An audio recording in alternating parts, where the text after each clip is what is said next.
এক বাসে পুরো পরিবারকে নিয়ে রওনা হওয়া এই মজার সফরের শেষ পরিণতিটা আসলে কি?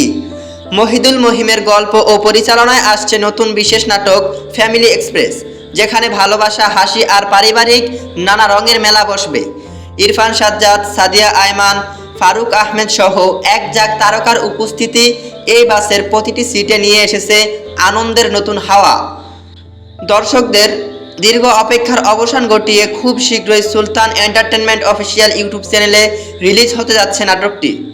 রঙিন বাস আর হাসি মুখের তারকাদের নিয়ে তৈরি এই দারুণ পোস্টারটি সোশ্যাল মিডিয়ায় প্রকাশের পরপরই নেটিজেনদের বেশ নজর কেড়েছে। তবে দেখার বিষয় হলো, পারিবারিক ভ্রমণের এই যাত্রায় একে অপরের সঙ্গে কাটানো মুহূর্তগুলো শেষ পর্যন্ত কতটা মজার আর আবেগের হয়ে ওঠে। মহিদুল মহিমের দুর্দান্ত গল্প, ভাবনা এবং তারকাদের নিখুঁত অভিনয় দর্শকদের দারুণ এক পারিবারিক বিনোদন উপহার দেবে। এবং এই নাটকের কনফার্ম রিলিজে জানা মাত্রই আমি পরবর্তী ভিডিওতে আপনাদের জানিয়ে দেব। তাই পরবর্তী আপডেট মিস না করতে চাইলে এখনই এমএস এসটি চ্যানেলটি সাবস্ক্রাইব করুন। ধন্যবাদ।